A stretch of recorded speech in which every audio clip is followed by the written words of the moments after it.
Hola, ¿qué tal? ¿Cómo están todos? ¿Cómo están todas? Aquí estamos iniciando nuestra octava y última clase ya del curso de 1000 mesetas de Deleuze y Guattari, que aquí en Cursa Virtual.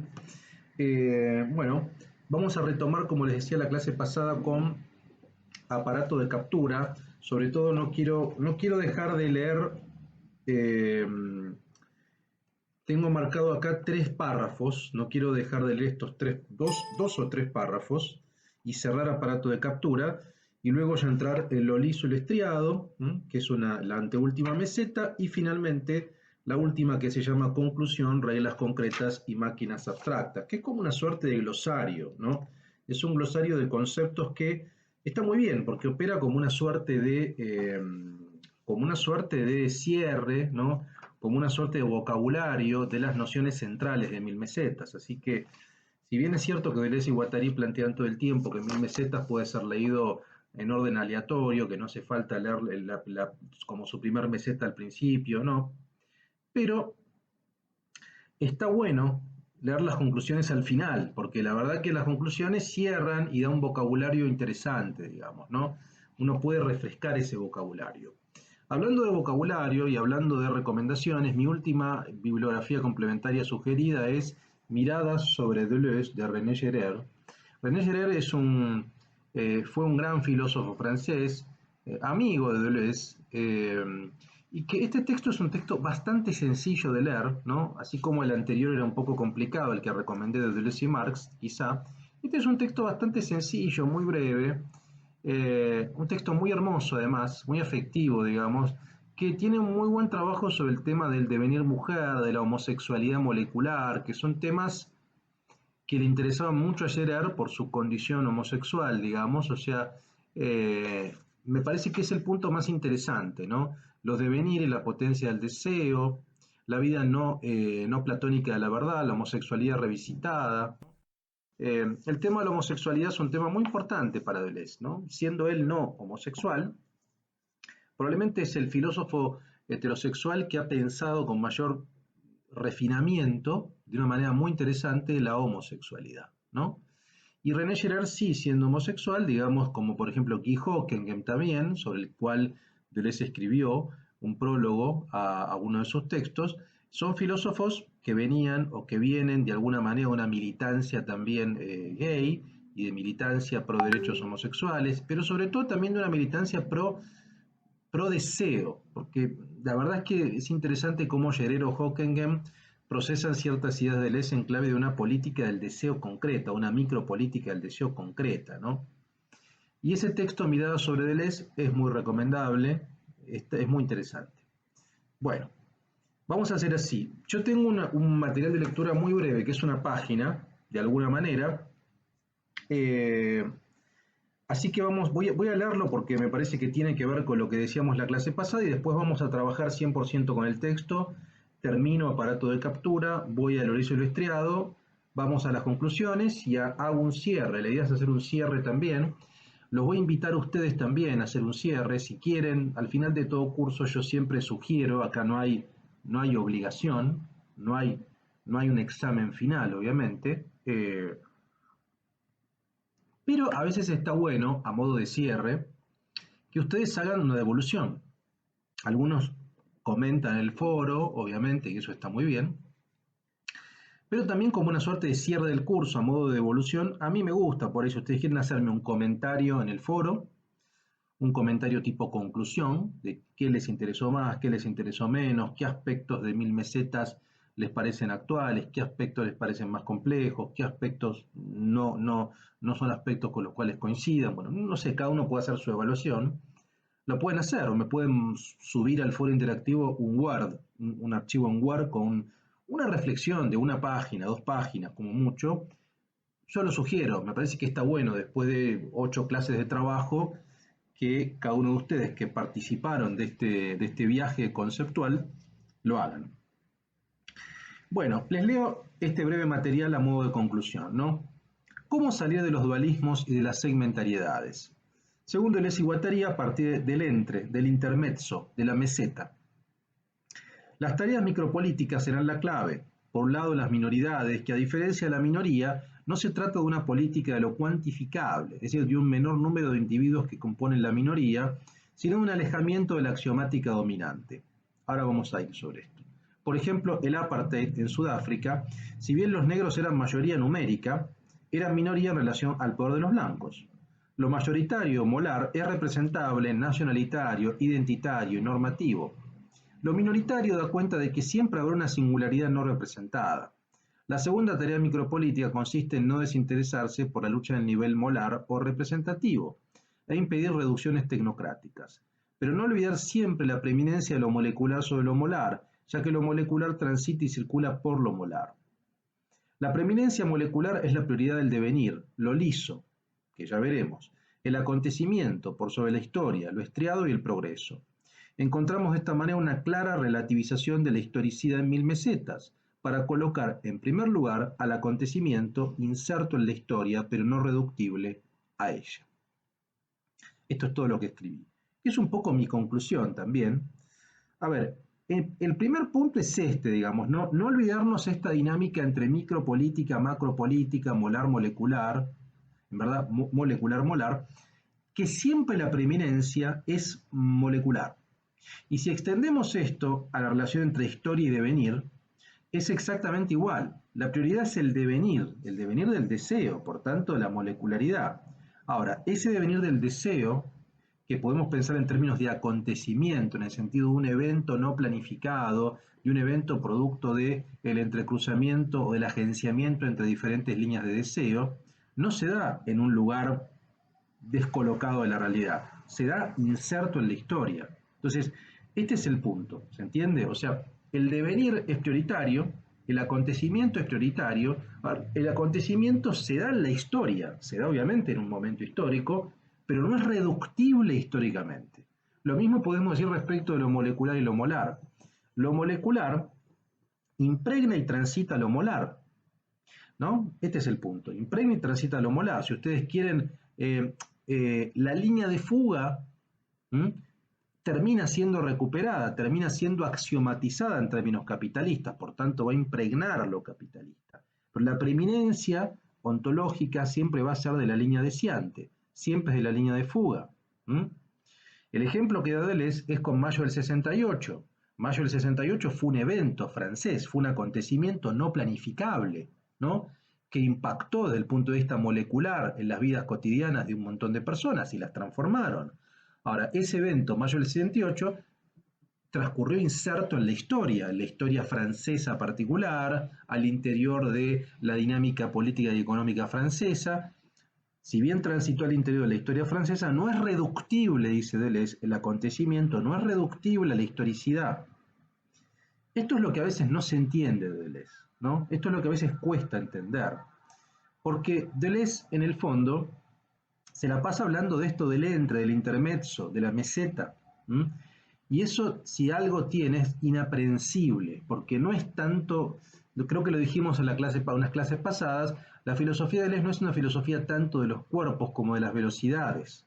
Es una filosofía del movimiento aberrante, como dice Lapoullade. Entonces, es una filosofía del entre. Por tanto, el acontecimiento es eso, es una relación entre el entre. Ahora, ese acontecimiento se da al interior de la historia, no se da en el aire, se da al interior de la historia. Ahora, no es reductible a la historia, ¿se entiende? O sea, no podemos reducir el acontecimiento, porque tratar de reducir el acontecimiento a la historicidad implicaría cristalizarlo, ¿se entiende? Implicaría lograr tornarlo cristalizado, tornarlo molar. Es lo mismo que lo molecular y lo molar. Si tratamos de reducir lo molecular a lo molar, lo cristalizamos y no se puede cristalizar porque el movimiento existe.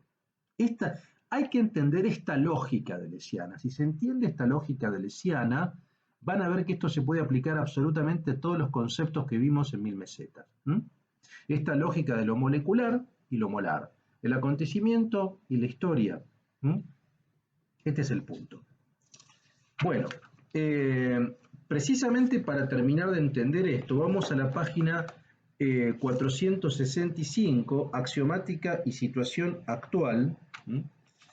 Yo acá había marcado, bueno, acá lo que van a ver, Deleuze y Guattari hacen un análisis de la adjunción, de la sustracción de los axiomas, describe estos diferentes estados que mencionamos la clase pasada, el estado socialdemócrata, el fascista, el totalitario, que no los voy a repasar porque básicamente son los mismos, pero en la página 466 me parece que ayuda a entender, creo yo, qué es la axiomática, que a veces cuesta, digamos, ¿no? Vean qué dice Deleuze y Guattari. Dice, en este sentido, un flujo puede ser objeto de uno o varios axiomas, constituyendo el conjunto de los axiomas o la conjugación de los flujos. Pero también puede no tener axiomas propios y su tratamiento no ser más que una consecuencia de los otros axiomas. En el capitalismo existe una tendencia a añadir constantemente axiomas. Después de la guerra del 14-18, la influencia conjugada de la crisis mundial y de la Revolución Rusa forzaron al capitalismo a multiplicar los axiomas, a inventar otros nuevos que concernían a la clase obrera, al empleo, a la organización sindical, a las instituciones sociales, al papel del Estado, el mercado exterior y el mercado interior. La economía de Keynes, el New Deal, fueron laboratorios de axiomas.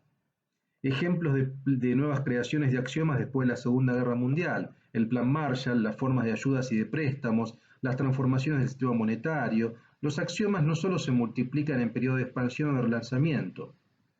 La multiplicación de axiomas se produce sobre todo cuando se organiza un mercado interior integrado que compite con las exigencias del mercado exterior. Axiomas para jóvenes, para viejos, para mujeres. Se podría definir un polo de Estado muy general, socialdemocracia, por esta tendencia a la invención de axiomas en relación con dominios de inversión y fuentes de beneficio. ¿Se entiende?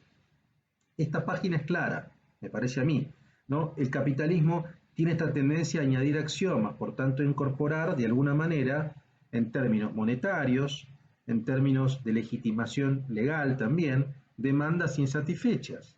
Y los casos del New Deal, del keynesianismo, los ejemplos que da Deleuze del Plan Marshall, etcétera, son claros, ¿no? Me parece a mí.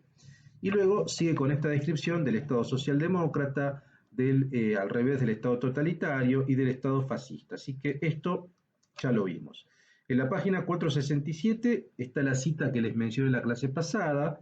Sería un error desinteresarse de la lucha a nivel axiomático, esto ya lo dijimos, así que vamos a pasarlo porque no quiero repetir. Y respecto de la minoría, esto que yo recién leí, el tema de la minoría hay que tener cuidado, porque la minoría o el devenir menor no tiene que ver con el número, con la cuantificación. El ejemplo del apartheid es clarísimo. Y vean la página 473, ahí también lo dice de manera muy clara, digamos, ¿no? Lo que define pues una minoría no es el número, sino relaciones internas al número. Una minoría puede ser numerosa o incluso infinita, e igual ocurre con una mayoría. Lo que las distingue es que la relación interna al número constituye en el caso de una mayoría un conjunto finito o infinito, pero siempre numerable, mientras que la minoría se define como un conjunto no numerable. ¿Se entiende? O sea, no tiene que ver con la capacidad o con una cuestión cuantificadora. O sea, estar en minoría no tiene que ver con ser un menor número, con ser menos cantidad de personas. No. El ejemplo palmario, digamos, del apartheid es ese, y podemos poner un montón de ejemplos más, digamos, donde la población negra era ampliamente superior, era el 90%, 95% en Sudáfrica, sin embargo era minoría. Minoría desde el punto de vista de esto, hay dos elementos. Por un lado, de las relaciones, cuando dicen las relaciones internas al número. Las relaciones internas al número son relaciones de poder. Por tanto, no son relaciones solamente cuantificables, son relaciones cualificables. O sea, no es tanto un tema cuantitativo como cualitativo. ¿Qué tipo de calidad de relación? Entonces, aunque uno sea el 90%, si ese 90% no tiene poder, la relación interna al número es inferior. Y por otra parte hay otro elemento que acá marca Deleuze, que es que también es importante. Dice, mientras que la minoría se define como un conjunto no numerable. Acá hay algo bueno de lo no numerable, ¿no? Porque tiene que ver con lo inasignable, con la potencia inasignable, ¿no? Con el entre, un poco, ¿no? Lo que caracteriza lo innumerable no es ni el conjunto ni los elementos, más bien es la conexión, el y, que se produce entre los elementos, entre los conjuntos y que no pertenece a ninguno de los dos, que se les escapa y constituye la línea de fuga, ¿se entiende? Entonces, por un lado es la minoría en términos cualitativos y no cuantitativos. Y en segundo lugar, la minoría en el sentido de lo innumerable, que no es asignable un número porque se escapa, porque precisamente lo que importa es la conexión, ¿no? Que constituye la línea de fuga. Eso es algo bueno. La minoría no es representada, por tanto tiende a escapar la axiomática.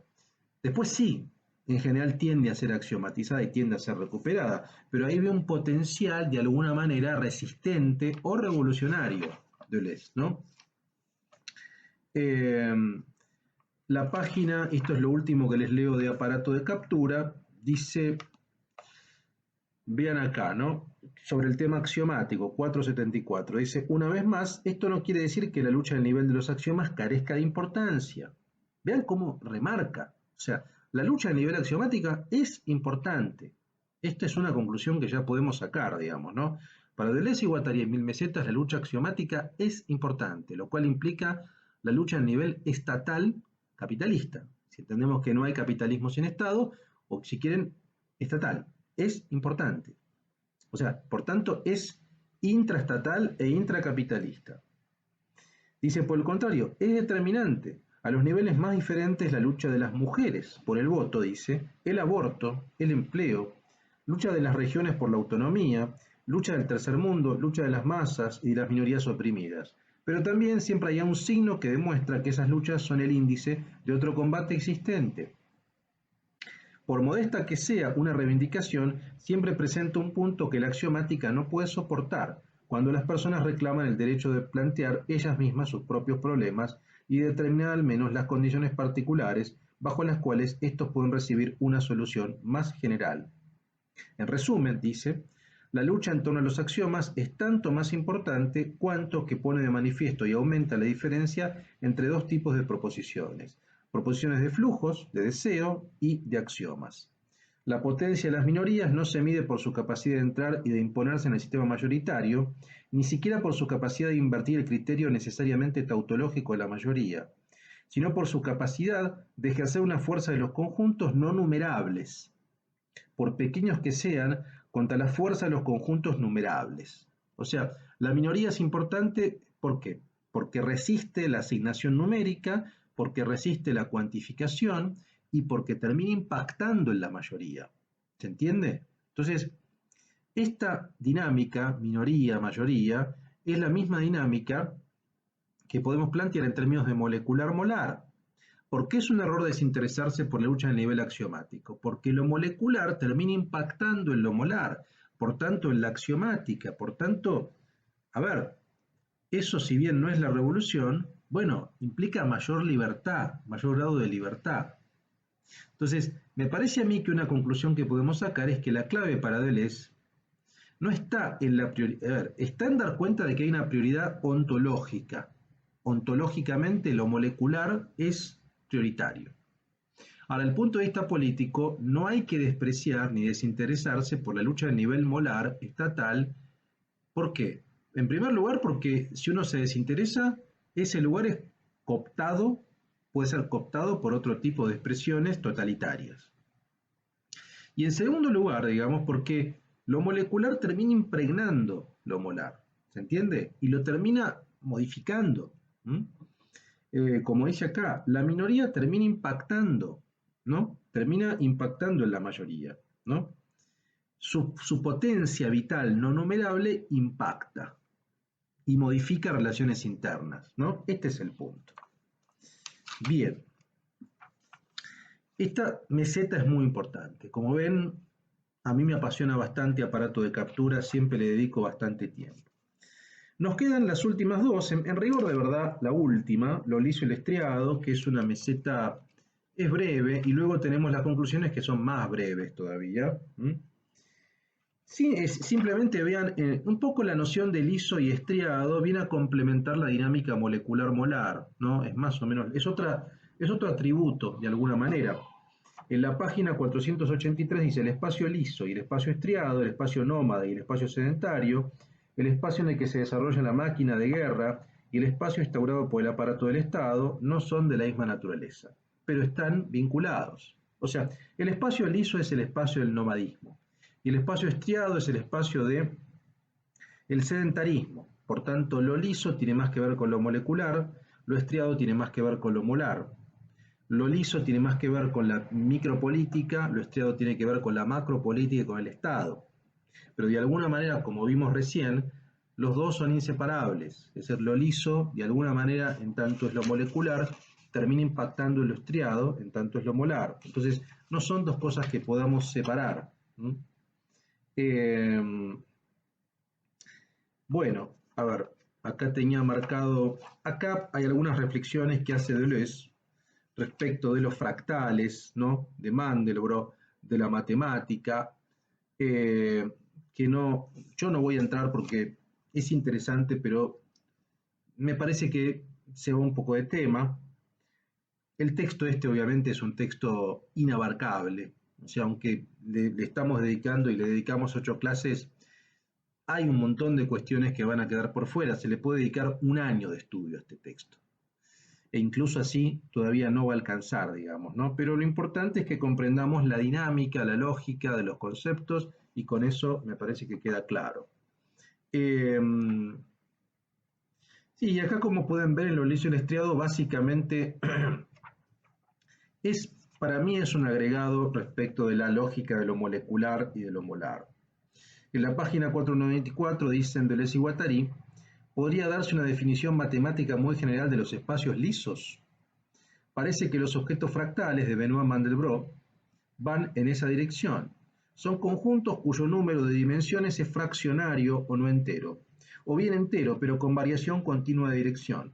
Por ejemplo, un segmento en el que se sustituye el tercio central por el ángulo de un triángulo equilátero. Parecidos resultados pueden obtenerse por agujereado, suprimiendo bahías a partir de un círculo en lugar de añadir cabos, a partir de un triángulo, de igual modo un cubo que se agujerea según el principio de homotesia deviene menos que un volumen y más que una superficie. A ver, acá también está hablando de conocimiento que me excede, digamos, ¿no? La cuestión de la fractalidad y demás, pero me interesaba sobre todo centrarme en este elemento cuando dice los espacios lisos los vincula con lo fractal y sobre todo con esta dimensión fraccionaria, no entera. Bueno, de alguna manera lo liso tiene más que ver con, como decíamos recién, con lo nómada, con el nomadismo, digamos, ¿no? Eh, y lo estriado tiene que ver con la cristalización. Entonces, lo liso tiene que ver con esta imposibilidad de cristalización o con la molecularidad que termina impactando en la molaridad, ¿no? Esto para mí es el elemento central, tampoco hay que darle tanta vuelta. Luego termina hablando del arte primitivo, etcétera, del cuerpo sin órganos, pero es un capítulo muy breve. Yo diría vamos directamente a la conclusión, reglas concretas y máquinas abstractas. Acá lo que van a ver es una serie de definiciones, o sea, es una suerte de glosario final de estratificación, de agenciamiento, de rizoma, de plan de consistencia y cuerpo sin órganos, desterritorialización, máquina abstracta, diagrama y filum, y nada más, ¿no? Que son un poco los conceptos centrales. Vean lo que dice respecto de estrato y estratificación. Vamos a volver a estrato y estratificación. Dice, los estratos son fenómenos de espesamiento en el cuerpo de la Tierra. Esto lo vimos en las primeras clases. A la vez moleculares y molares, acumulaciones, coagulaciones, sedimentaciones.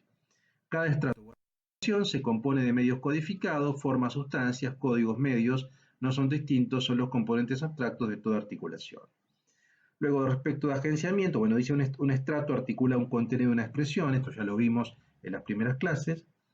El agenciamiento es algo muy distinto que los estratos, no obstante se hacen en los estratos, pero actúan en zonas de descodificación de los medios.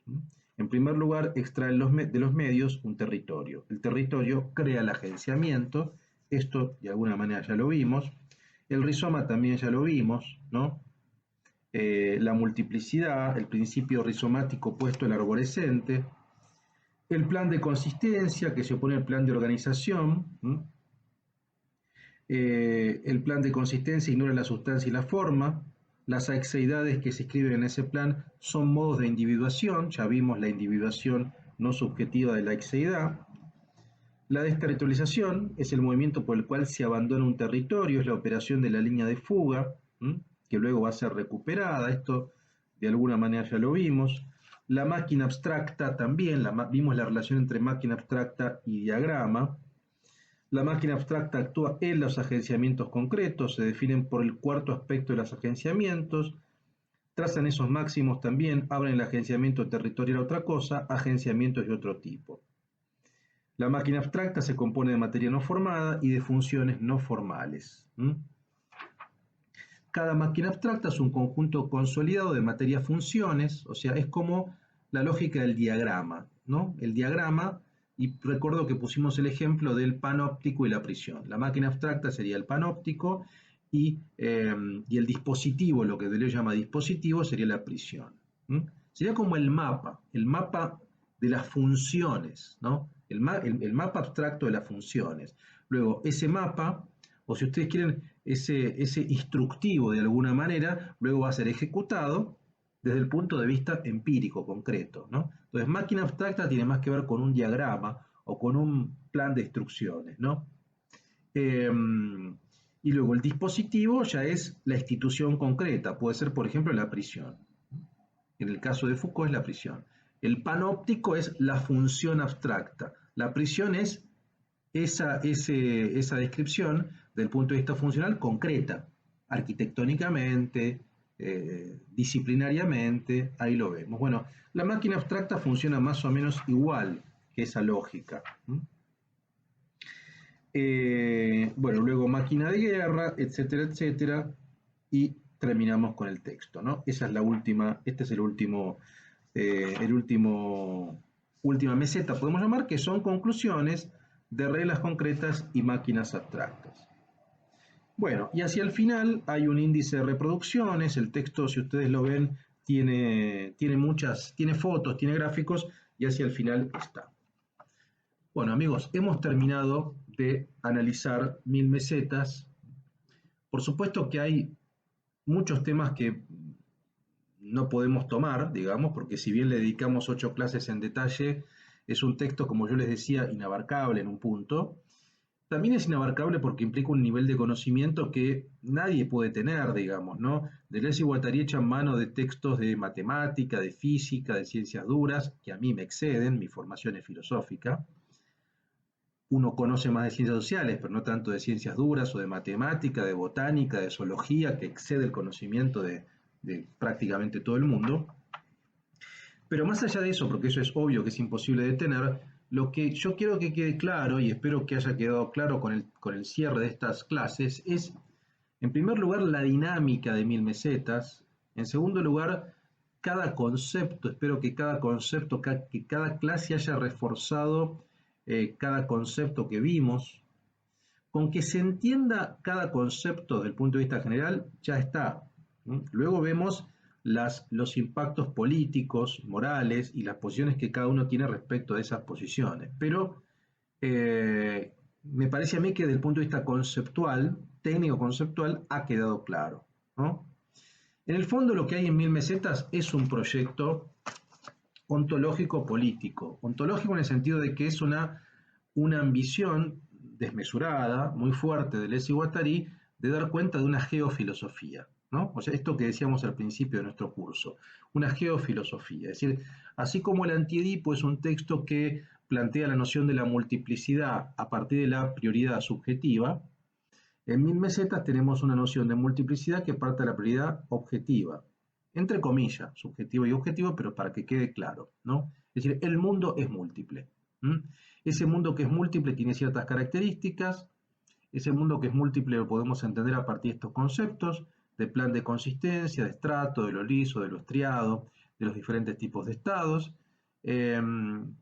Y ese mundo básicamente tiene un funcionamiento subjetivo político, al cual tenemos que tratar de resistirnos porque tiene esta tendencia de capturar. Y a partir de allí vemos todas las derivaciones que analizamos la clase pasada, sobre todo. Entonces, Desde mi punto de vista, como les decía la clase pasada, mi lectura de Mil Mesetas, más que ser anticapitalista, tampoco es procapitalista, porque es evidente que queda claro que hay una crítica, es intracapitalista. Y eso implica mayor sutileza. Es decir, que uno tiene mayor sutileza y sobre todo una pragmática, que en Mil Mesetas la pragmática es muy importante. Lo vimos en las primeras clases, digamos. Hay una pragmática, eso implica más que un juicio de valor en términos morales, dar cuenta de la funcionalidad de los conceptos. Y desde el punto de vista político también es una política mucho más pragmática, que implica operar desde el punto de vista funcional, por ejemplo, en los axiomas. ¿Se entiende? Entonces, más que ser un ataque a la axiomática, no, tenemos que interesarnos por la axiomática, operar en la axiomática, porque si no operamos, opera otro. Y hay reducciones totalitarias. ¿Se entiende? Entonces, mi posición es que mi lectura, en función de lo que pudimos ver, es que Mil Mesetas es un texto intracapitalista que busca modificar desde la relación capitalista y estatal las relaciones de fuerzas. Es decir, tornar eso más libre, tornar nuestra vida mucho más libre y mucho más igualitaria también. Sobre todo apelando a la noción de la minoría, del devenir minoritario, del devenir revolucionario y cómo eso termina impactando en lo molar y transformando la esfera representativa estatal. Esa es mi lectura y creo que queda bastante claro por los pasajes que leímos, donde los propios Deleuze y Guattari plantean estas ideas, ¿no? Eh, Así que espero que les haya resultado estimulante. A mí es un texto que hace un rato que quería hacer este seminario de lectura en detalle. Los invito, como les dije recién hace un rato, que hagan su balance, que hagan su análisis. A mí me interesa escucharlos. Escriban lo que quieran en el foro interactivo a modo de conclusión, o pueden, insisto, sumarme una página de Word, una paginita, dos paginitas a modo de conclusión. Eh, yo creo que Mil Mesetas es un libro que todavía sigue siendo un poco oculto de la filosofía de Deleuze y Guattari, muy citado y poco leído al detalle, eh, no tan célebre como el Antiedipo, pero me parece que para entender el proyecto de Capitalismo y Esquizofrenia, que es el proyecto que une a Antiedipo y a Mil Mesetas, hay que entender claramente los dos textos, ¿no? Los dos textos. Es por eso que, y acá ya se los comento, a modo de cierre también de este curso, que vamos a dar un curso del Antiedipo. ¿No? O sea, subsiguientemente a continuación, ahora, vamos a dar un curso del Antiedipo aquí en Cursa Virtual, ¿no? Hacia fin de abril. Entonces, yo los invito fuertemente a los interesados, si les interesó Mil Mesetas, vamos a viajar atrás ahora. La idea es ir a la precuela. Hicimos como un viaje medio extraño, digamos, ¿no? Empezamos por la segunda parte, bueno, de una manera muy rizomática, muy deleuziana. Ahora vamos a volver atrás, vamos a ir al Antiedipo. Yo expliqué algunas nociones del Antiedipo para entender Mil Mesetas, pero si realmente queremos entender todo el proyecto de Capitalismo y Esquizofrenia, que se inicia en 1972 y termina en 1980, si queremos entender todo ese proceso, tenemos que leer en detalle también el Antiedipo, y es lo que vamos a hacer aquí en Cursa Virtual en el próximo curso. Así que los invito, las invito, si quieren seguir en este viaje deleuziano guattariano, a que se inscriban si quieren hacer el curso del Antiedipo, ¿no? Vamos a hacer lo mismo, vamos a leer en detalle cada capítulo del Antiedipo, lo vamos a desmenuzar y se va a tener una idea bien acabada de todo el proyecto deleuziano de Capitalismo y Esquizofrenia, ¿no? Que desde mi punto de vista es un proyecto que sigue siendo actual, ¿no? Porque la forma de pensar el capitalismo y la forma de pensar la subjetividad y el capitalismo, porque de alguna manera Mil Mesetas y también el Antiedipo son textos que piensan ese vínculo, la subjetividad y el capitalismo, es actual, ¿no?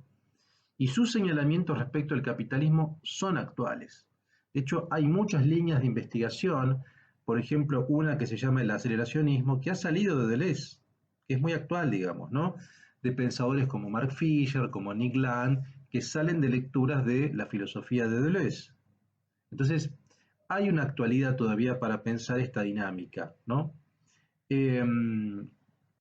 A mí lo que más me estimula siempre de Mil Mesetas, digamos en particular, y de Deleuze y Guattari en general, digamos, es esta idea más ambigua, ¿no? de salir un poco del esquema, de ese esquema tan bipolar o ese esquema tan obvio en un punto, que es muy crítico y que es muy crítico, y yo coincido, digamos, en la crítica de la revolución, todas las revoluciones terminan mal, es muy crítico de la izquierda tradicional, clásica, y también marca, obviamente, los grandes problemas que tiene el esquema capitalista, o que tiene un esquema capitalista, ¿no? Y se pone una situación, por lo menos para mí, 1000 mesetas, una situación más pragmática, ¿no? Bueno, con esto cerramos la clase octava y la última clase de nuestro curso de 1000 mesetas aquí en Cursa Virtual. Les repito, si quieren continuar el viaje de Leciano, daremos un curso del antiedipo subsiguientemente, así que los invito, si no, nos veremos quizá en otro curso aquí en Cursa Virtual o nos veremos cuando nos veamos, si es que nos vemos. Para mí fue un gran placer, la verdad, analizar junto con ustedes este texto tan fascinante y tan complejo. Espero que haya sido lo mismo para ustedes. Eh, Como les decía, cualquier duda pueden aprovechar esta última semana, me la hacen al foro y espero que nos volvamos a ver en otro curso aquí en Cursa Virtual prontamente o cuando ustedes gusten. Les mando un fuerte abrazo y ha sido un placer para mí.